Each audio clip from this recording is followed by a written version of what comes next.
आप देख रहे हैं भाग्यश्री टीवी। भाग्यश्री टीवी के कल्याणी कार्यक्रम के तहत हम मिलाते हैं शहर की उन जानी मानी शख्सियतों से जो विभिन्न क्षेत्रों में कार्य करती हैं और अपनी एक विशिष्ट पहचान स्थापित करती हैं। आज हम मिलाने जा रहे हैं शहर की जानी मानी कबड्डी कोच श्रीमती संगीता भदौरिया जी से, जो कबड्डी कोच के साथ साथ सामाजिक कार्यों में भी विभिन्न क्षेत्रों में अपना योगदान दे रही हैं और समाज में एक अपनी पहचान स्थापित कर चुकी हैं। तो चलिए मिलते हैं श्रीमती संगीता सिंह जी से। बहुत बहुत स्वागत है संगीता जी आपका हमारे भाग्यश्री के स्टूडियो में। धन्यवाद विनीता जी, आपने मुझे यहाँ बुलाया और ये सम्मान दिया। जी, क्योंकि आप एक कबड्डी कोच हैं और काफ़ी समय से हम आपके खेल जगत में जो आप सक्रिय देखते आए हैं, तो आज हमने भी सोचा कि आपको यहाँ इनवाइट करना चाहिए और आपसे बहुत सारी बातें करते हैं कबड्डी, क्योंकि खेल ऐसी चीज़ होती है जहाँ महिलाएं कबड्डी जैसे गेम में कम सक्रिय होती हैं। तो आज आपसे शुरुआत करते हैं। सबसे पहले तो लोग जानना चाहते हैं कि आप कौन हैं, कहाँ से हैं और अभी आप क्या कर रही हैं। मैं अपना संक्षिप्त परिचय दे दूँ विनीता जी। मैं भिंड से बिलोंग करती हूँ और वर्तमान में मैं सागर में कबड्डी कोच खेल एवं कल्याण विभाग में पदस्थ हूँ। और मेरे पास अभी दायित्व तो बहुत सारे हैं जो आप लोग के आशीर्वाद से मुझे मिले हुए हैं। मैं प्रेजेंट टाइम में कबड्डी मध्य प्रदेश कबड्डी एसोसिएशन में जॉइंट सेक्रेटरी हूँ और सागर डिस्ट्रिक्ट की मैं जिला सेक्रेटरी हूँ कबड्डी की और एथलेटिक्स की। और अभी जो प्रेजेंट टाइम में हमारा एथलेटिक्स का एक मीटिंग हुआ था जिसमें इलेक्शन भी हुए थे, वहाँ मुझे एमपी फेडरेशन में एग्जीक्यूटिव मेंबर बनाया गया है। और बड़ों के आशीर्वाद से, आप लोग के सहयोग से मुझे इंडिया का रिप्रेजेंटेटिव मतलब एमपी से मुझे महिलाओं का ओलंपिक, एशियाड और इंडिया में जो भी बैठक और मतलब एथलेटिक्स में महिलाओं की भागीदारी होगी उसका मुझे रिप्रेजेंटेटिव बनाया गया। और महाकौशल प्रांत की मूल इकाई में मैं वाइस प्रेसिडेंट हूँ और बरसाना वेलफेयर सोसाइटी में मैं प्रेसिडेंट हूँ।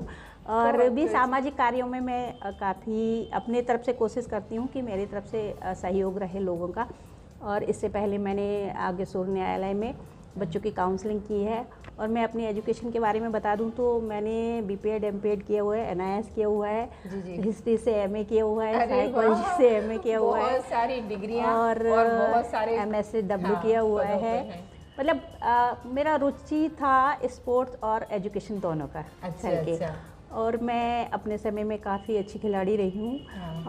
ये तो कहना होगा कि लोग बोलते हैं अपने मुंह से, लेकिन मेरा ये गॉड गिफ्ट समझ लीजिए। अच्छा। कि मैं जब मेरा मैन गेम एथलेटिक्स था वैसे। अच्छा, जैसे आप एथलेटिक्स थी तो आपने कबड्डी को ही खेल के रूप में क्यों चुना, या कोचिंग उसकी देने या प्रशिक्षण देने के बारे में क्यों चुना कि भाई मुझे कबड्डी ही चुननी चाहिए?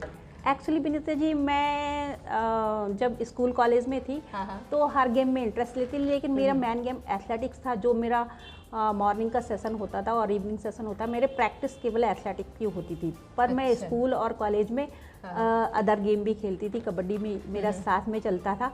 और कबड्डी में आने का मेरा एक ये था कि मेरा नेशनल में मेडल था जैवलिन थ्रो में, और मैं जैसी रनिंग कर रही थी तो मेरे स्पाइक का नेल्स टूट गया था, तो मेरा इंजरीज हो गया था। थाई का मांस फट गया था। उसके बाद मेरा स्प्रिंट नहीं मैं लगा सकती थी। और जब भी मैं स्प्रिंट लगाने की कोशिश करती थी तो मुझे वो प्रॉब्लम बार बार होती थी। और फिर एक कोइंसिडेंट ऐसा हुआ कि एक समय अपने ये एकीकृत गेम हुए थे। अच्छा।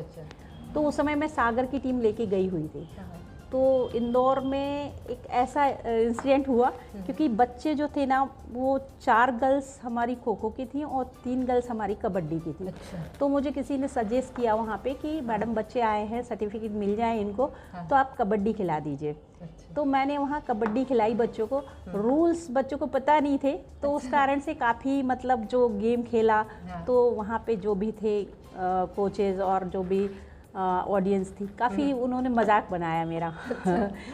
तो मैंने उसी दिन तय कर लिया था कि मैं अब कबड्डी की टीम अपनी बहुत अच्छी तैयार करूँगी। और जो वहाँ के अभी नहीं रहे हमारे चौधरी सर, मेन कारण मेरा कबड्डी में आने का उन्हीं का कमेंट्स था, जो उन्होंने मुझे बोला था कबड्डी नहीं आती तो फिर कबड्डी में आए क्यों। तो मैंने वो चैलेंज उनका स्वीकार किया और मैंने उन्हें चैलेंज किया। मैंने कहा सर, मैं 2 साल बाद, बस मुझे 2 साल दीजिए, 2 साल बाद आपके ही ग्राउंड पे मैं आपकी टीम को हरा के जाऊँ। क्या बात है, बहुत बढ़िया बहुत बढ़िया। तो फिर मैं वहाँ से वापस आई, मैंने 3-4 गर्ल्स से कबड्डी स्टार्ट किया। मेरे कोच थे मिस्टर राजन सिंह गौर, और मेरे कजन भी रहे, और मैं आज जो हूँ उन्हीं के कारण मैं आज इस पोजीशन पे हूँ। उन्होंने मुझे बहुत सहयोग किया और उन्होंने मेरी टीम बहुत अच्छी तैयार की। एक समय ऐसा था कि इंदौर जबलपुर का नाम है स्पोर्ट्स में, कबड्डी में, लेकिन वो टीमें भी हम मतलब उनको हराने लगे। अच्छा जी।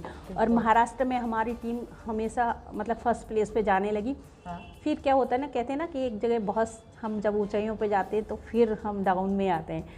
तो फिर हमारी सीनियर गर्ल्स थी, बहुत सारी जॉब में चली गई, बहुत सारी की मैरिज हो गई, तो वो टीम हमारी थोड़ी सी ड्रॉप हो गई। अच्छा, ये चीज़ ये रही कि भाई आपने स्कूल है, कॉलेज हैं और मतलब राष्ट्रीय स्तर पे आपने बहुत सारे लोगों को इसमें प्रशिक्षण दिया, तो प्रशिक्षण के जो अनुभव हैं वो कैसे रहे आपके? किस लेवल पर आपके जो विद्यार्थी हैं, जो मतलब आपके से कोच इन्होंने प्रशिक्षण लिया है, तो वो किस पोजीशन, कैसे अनुभव रहे आपके? और विनीता जी, अनुभव तो बहुत खट्टे मीठे रहे हमारे। जी जी। एक्चुअली क्या है कि सागर जैसे शहर में हमें कबड्डी टीम तैयार करने में काफ़ी प्रॉब्लम्स हुई। पेरेंट्स का बहुत ज़्यादा पॉजिटिव वो नहीं मिलता था रिजल्ट, और मतलब जो है ना, स्कूल कॉलेजों से भी इतना सहयोग होता नहीं था, और कुछ बच्चे इंटरेस्टेड होते थे तो उनके पेरेंट्स इतने ज़्यादा नहीं रहते। और फिर क्या होते थे कि जब हमारी टीम अच्छी खेलने लगी, लोग जाने लगे, तो फिर पॉपुलरिटी बढ़ी, सागर को लोग जानने लगे। पहले मैं जब टीम लेके जाती थी, मैं अपने कोचेस के साथ जाती थी, तो लोग ये पूछते थे मुझसे, किस गांव से आए हो? अच्छा, यस, किस गांव से आए हो? तो हम लोग बोलते थे गांव से नहीं, हम डिवीज़न प्लेस से हैं। अच्छा, है ना? तो लगता था, क्योंकि बहुत लोग सागर जानते ही नहीं थे। फिर जब हम कबड्डी में हमारी टीम बहुत स्ट्रांग हो गई। आप कितने सालों से हैं यहाँ पर सागर में? मैं सागर में 2000 से। अच्छा, बहुत बढ़िया जी। और फिर उसके बाद मेरी पोस्टिंग 2005 में खेल युवा कल्याण विभाग में हुई। उससे पहले मैं कोचिंग करती थी, टीम जाती थी हमारी, और मेरा जब पोस्टिंग हुआ फिर उसके बाद भी मैं 2012 तक खुद खेली हूँ टीम के साथ में। अच्छा। जब तक मेरी टीम बहुत स्ट्रॉन्ग रही। और फिर मुझे मतलब जो बच्चे थे, फिर मेरा एक बहुत अच्छा एक्सपीरियंस ये था कि मैं इसलिए सेटिस्फाई हूँ कबड्डी से, क्योंकि जो बच्चे हमारे जिन्होंने हमें मेडल दिए नेशनल लेवल पे, और ये अपने एमपी में जो स्टेट लेवल पे मेडल हुए, तो वो सभी बच्चे आज कहीं ना कहीं जॉब में हैं। अच्छा, आप महिलाओं को भी कोचिंग दे रही हैं अभी, तो महिला खिलाड़ियों को कोचिंग देते समय किन चुनौतियों का सामना करना पड़ता है? महिला खिलाड़ियों के साथ बहुत सारी प्रॉब्लम्स आती हैं। एक्चुअली क्या, पेरेंट्स भी बहुत कम एग्री होते हैं। उनका कहना ये होता है कि कबड्डी में हाथ पैर टूट जाएंगे, या फिर अदर चीज़ें होती हैं। तो महिलाओं के साथ सबसे बड़ी प्रॉब्लम ये होती है कि जब कोई खिलाड़ी हमारे पास बच्चियाँ आती हैं, तो अब स्टार्टिंग में मुझे बहुत प्रॉब्लम हुई। अभी तो खैर बहुत कम प्रॉब्लम आती है, लेकिन स्टार्टिंग में एक तो शॉर्ट्स के कारण बच्चे शॉर्ट्स पहनते नहीं थे यहाँ पे, और ड्रेस को लेके काफ़ी प्रॉब्लम्स होती थी। फिर कुछ बच्चे इतने संकोच करते थे कि जैसे हमारे यहाँ हमारे कोचेज ने एक ट्रेनिंग स्टार्ट की थी जिसमें हम गर्ल्स बॉयज़ को साथ में प्रैक्टिस कराते थे, तो उसमें बच्चियाँ काफ़ी संकोच करती थी, कंफर्ट नहीं हो पाती थी। तो जिसके कारण उनका जो नेचर होता है ना, बहुत रिजर्व होता है। तो खैर अब तो इतनी प्रॉब्लम नहीं है, लेकिन शुरू में हम लोगों को बहुत प्रॉब्लम हुई बच्चों को इस्टेब्लिश करने में, बच्चों को रेगुलरिटी लाने में, पेरेंट्स को कन्विंस करने में।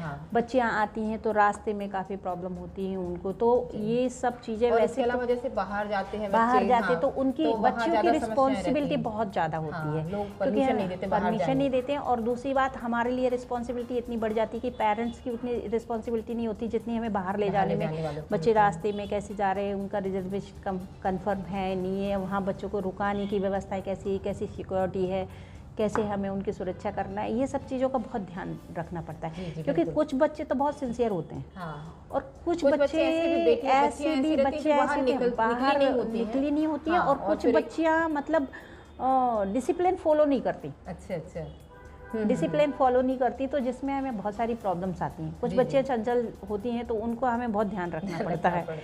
और फिर उनके साथ तो बहुत सारी प्रॉब्लम क्रिएट हो जाती हैं। अच्छा, तो ये है। उनका सब चीज़ों का ध्यान हाँ, हाँ। रखना पड़ता है। जी, जी, जितना बिल्कुल, हमें बिल्कुल। बॉयज़ का ध्यान नहीं रखना पड़ता है, जितना हमें गर्ल्स का ध्यान रखना पड़ता है, हर बिल्कुल सही तरीके बात से। है। अच्छा, अभी हम देखते हैं कि कबड्डी की जो लोकप्रियता है बहुत बढ़ गई है। अब जैसे प्रो कबड्डी है और भी चीज़ें ऐसी शुरू हो गई हैं जो मतलब एक बहुत अच्छा प्लेटफॉर्म है। तो महिला कबड्डी के लिए मतलब महिलाओं या बच्चियों के लिए आप क्या संदेश देना चाहती हैं कि वो इस फील्ड में जाएं और कबड्डी जैसे खेल को चुनें?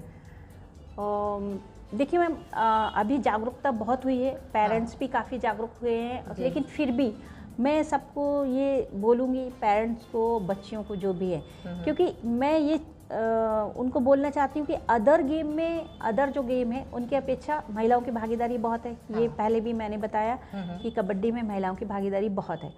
तो इसका मेन रीज़न ये है कि हमें कबड्डी के लिए बहुत ज़्यादा इन्वेस्ट नहीं करना पड़ता, बहुत ज़्यादा खर्चे नहीं आते, क्योंकि हमें बहुत ज़्यादा चीज़ों का वो नहीं रहता है। हमें पहले तो हम मिट्टी पे ही खेल लेते थे, तो हमें ज़्यादा इक्विपमेंट की ज़रूरत नहीं होती, बस एक ड्रेस की ज़रूरत होती थी। लेकिन अभी मैट पे कबड्डी होने लगी तो थोड़ा बहुत हमारा चेंज भी हुआ है, जैसे मैट शूज़ होना चाहिए, कंपलसरी है ऐसे। अच्छा। बट जैसे क्रिकेट में IPL होता है, 2020 होता है, इसी प्रकार कबड्डी में भी अब हमारे बहुत सारे प्रो कबड्डी हैं, ऐसे लीग मैचेस होने लगे हैं। तो हमारे महिलाओं के लिए बहुत अच्छे चांसेस हो गए हैं, क्योंकि अदर खेलों में अभी महिलाओं की टीमों को खरीदा नहीं जाता है। हाँ, और अभी इसमें क्या है, महिलाओं को बहुत अच्छी अपॉर्चुनिटी मिल रही है। तो मैं तो सभी से यही बोलूँगी कि कबड्डी जैसा खेल और कोई है नहीं, मतलब सब गेम है, लेकिन जो हमें अपॉर्चुनिटी कबड्डी में अभी फ़िलहाल मिल रही है प्रेजेंट टाइम में, तो उस हिसाब से मैं बालिकाओं को यही सजेस्ट करूँगी कि वो कबड्डी में आएँ और अपना पूरा सहयोग करें, खेलें और आगे अपना कैरियर बनाएं, कबड्डी के हिसाब से अपना कैरियर बनाएं। तो जितनी जल्दी ये प्लेटफॉर्म पे जितनी जल्दी उनका कैरियर बनेगा, अदर में एजुकेशन में इतना ज़्यादा लोग जैसे फोकस करते हैं एजुकेशन के लिए, मैं किसी खेल की बुराई नहीं कर रही हूँ, लेकिन अदर गेम की अपेक्षा महिलाओं के लिए इसमें ज़्यादा अपॉर्चुनिटी है कबड्डी में। आप यहाँ आई और आपने इतने अच्छे अनुभव और इतनी सारी सुझाव लोग बच्चियों को दिए हैं, तो आपका बहुत बहुत धन्यवाद। और आगे भविष्य में ईश्वर से प्रार्थना करते हैं कि आप भी आगे ऐसे बहुत बड़े हों और महिलाओं बच्चियों को बहुत अलग स्तर पर लेकर जाएं इसी फील्ड में, कबड्डी के क्षेत्र में। बहुत बहुत धन्यवाद आपका। ये तो मेरा सौभाग्य है कि आपने मुझे यहाँ बुलाया और मुझे मौका दिया बच्चों को और पेरेंट्स को जागरूक करने का और उन तक ये जानकारी पहुँचाने का, क्योंकि आज जितनी जागरूकता होनी चाहिए पेरेंट्स में और बच्चों में वो है नहीं। और मैं एक लास्ट बच्चों को ये संदेश देना चाहती हूँ कि आप स्पोर्ट्स पे और एजुकेशन पे ज़्यादा फोकस करें, क्योंकि आजकल बच्चे जो है ना ज़्यादातर समय मोबाइल पे दे रहे हैं, जिसके कारण बच्चे मानसिक और शारीरिक तौर पे बहुत ज़्यादा कमज़ोर हो रहे हैं। तो मैं सभी पेरेंट्स को और बच्चों को ये बोलना चाहूँगी कि आप ज़्यादा से ज़्यादा समय फिज़िकल एक्टिविटी पे दें और एजुकेशन पे दें। जी, बहुत बहुत धन्यवाद। आप थी कबड्डी कोच श्रीमती संगीता भदौरिया जी, जिनके माध्यम से आज हमने कबड्डी के बारे में बहुत कुछ जाना, उनके अनुभव, उनके किस्से और कैसे विभिन्न महिला और उन्होंने और बच्चों को प्रशिक्षण दिया, जिसके आधार पर आज बच्चे नेशनल गेम्स में गोल्ड जैसे अवार्ड लेकर के आए हैं। उनके द्वारा प्रशिक्षित बच्चे अलग अलग जॉब में हैं और आगे बढ़ रहे हैं। बेटियों के लिए भी उन्होंने बहुत अच्छे संदेश दिए कि बच्चियां यदि इस गेम में आगे बढ़ती हैं तो निश्चित ही ये उनके लिए बहुत बड़ी अपॉर्चुनिटी होगी। और आगे हम ऐसी ही एक कल्याणी से फिर से मिलेंगे अगले हफ्ते। तब तक के लिए नमस्कार। देखते रहिए भाग्यश्री टीवी। आप देख रहे हैं भाग्यश्री टीवी, नारी शक्ति का अपना चैनल। भाग्यश्री से जुड़े रहने के लिए कृपया चैनल को लाइक, शेयर और सब्सक्राइब जरूर करें।